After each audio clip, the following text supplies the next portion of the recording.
this is not a joke, this is actually reality. So when we speak of digital divide, computer technology and the internet have ushered in the greatest period of knowledge and also of wealth creation in history.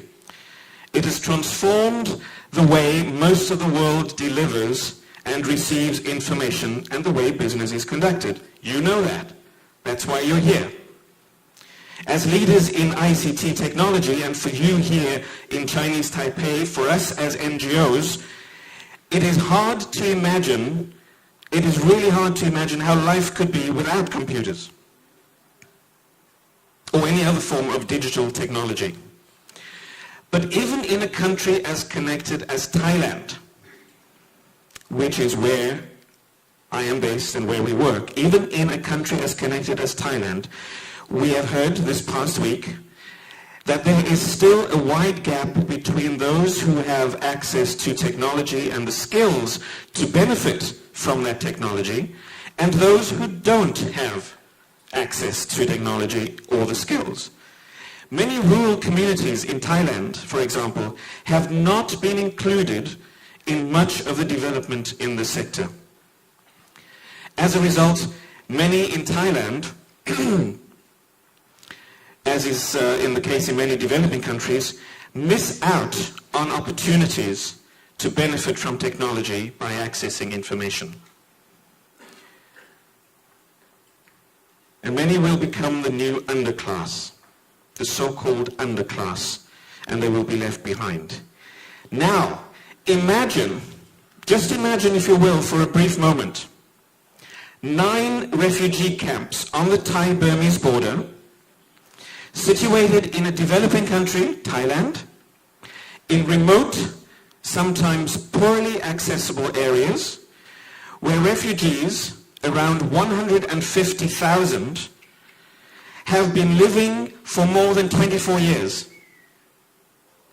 Consider also more than 2.5 million migrant workers who have not registered as refugees, but are equally fleeing economic need and violence in their own country, in this case in Burma, and they have fled into Thailand. Imagine, if you will, these people.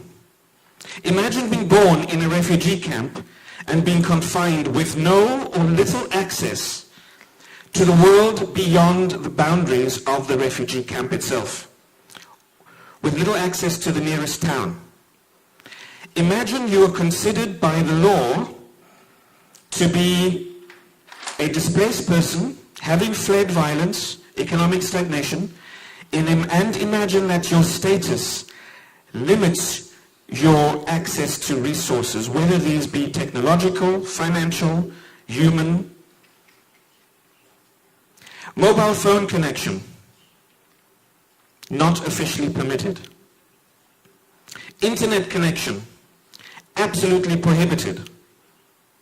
Permission to leave the camps for any purpose, highly restricted. Although there is some evidence of technological progress in the camps and through the work that we've been doing in the context of the refugee camps, this certainly cannot be considered a divide. It is a chasm. It is a chasm.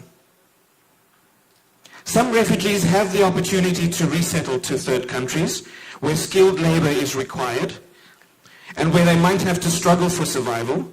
Some might see the day that Burma becomes a safe place for them to return to. They might then play an active role in the reconstruction and the development of their country.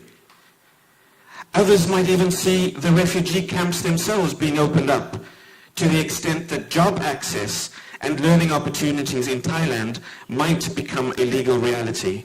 Either way, to be born on the less fortunate side of the so-called digital divide, as is in the case with Burmese refugees and migrants in Thailand, means that there is less opportunity to take part in any information-based economy in which many more jobs will be related to computers. It also means that there is less opportunity to take part in education, training, and communications opportunities that are available through access to computers. Those who are poor and who live in rural areas